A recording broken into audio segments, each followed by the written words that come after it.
The first fat burning rule is to don't eat less often. What do I mean by that? When we look at how most people teach how to lose weight and burn fat, they're gonna teach you to eat less, move more, count your calories.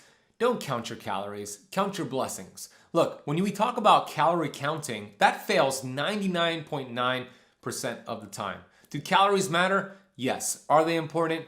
No. What's more important are your hormones and your metabolic function. So I love intermittent fasting, not because you're eating less technically, but you're eating less often. You're allowing your body to lower insulin, and insulin is the only fat storage hormone in your body. Let's think about that for a second.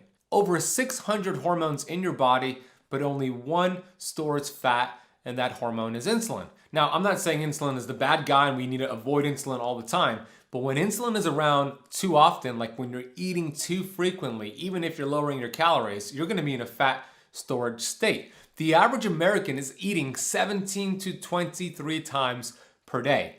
How is that even true? Well, think about the grazing, the snacking, the kombucha, the protein bar, the protein shake, the handful of nuts, the almonds. Anytime you raise glucose and insulin, that's a meal to the body. So we want to practice intermittent fasting. I love a daily 18-6 schedule as an amazing way to burn fat.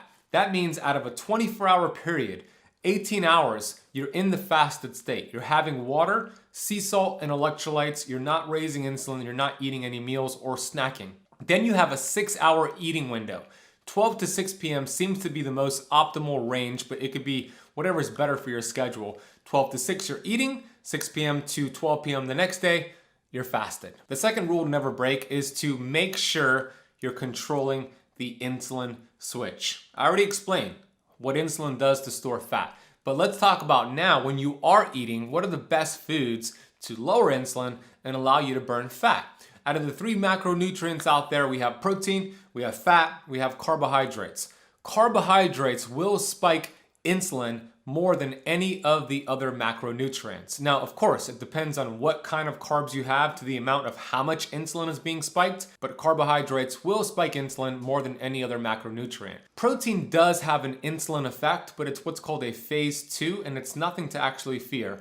But fat, high quality fat, does not even touch the dial of insulin. That's why we want to eat more protein, more fat during our eating window, and less carbohydrates. If you could take your total carbohydrates and cap it at 50 grams for the day and eat mostly protein and fat, that is one of the best ways to allow your body to drop insulin and start mobilizing your body fat for fuel.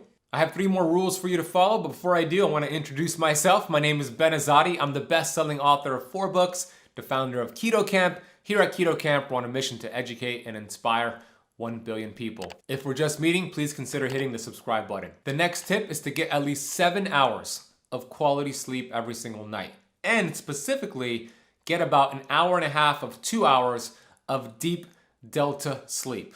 Deep delta sleep is considered stage 4 sleep, and this is where actually 98% of your fat burning hormones are activated. What? I thought that was happening at the gym.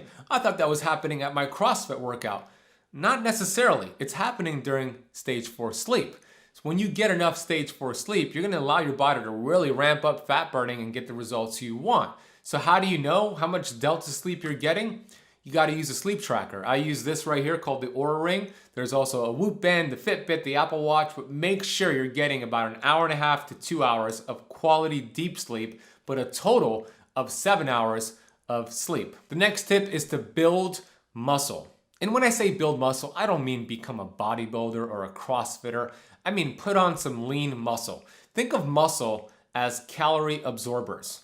It gives you more wiggle room, helps increase your metabolic rate, and it helps with longevity. Think of muscle as a longevity organ. So if you're not strength training, if you're not working out, add that into your routine, build up some lean muscle, and you're gonna be able to burn more body fat, tighten your skin, and it's also going to help with brain function.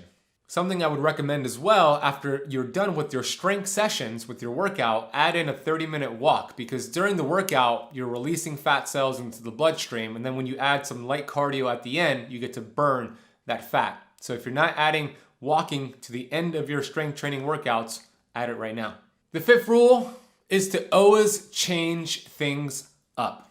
What do I mean by that? If you start working out and you do the same workout routine every week, every month, what's gonna happen? You'll hit a plateau. You'll hit a stall. All of a sudden, the benefits you were getting are no more.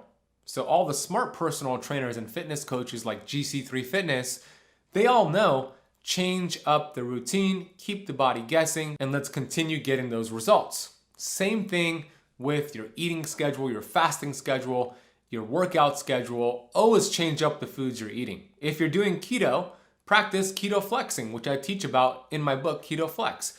If you're doing 18-6 daily intermittent fasting, throw in a 24-hour fast, maybe a 48-hour fast, or maybe you're doing too much fasting, have some days where you're not fasting. The goal is to always mix up the routine, keep the body guessing, because when you force adaptation, good cells get stronger, bad cells don't adapt. So those are the 5 rules to never break. Follow those rules and you'll get the results you want. Last thing I want to leave you with is this. We do not lose weight to get healthy.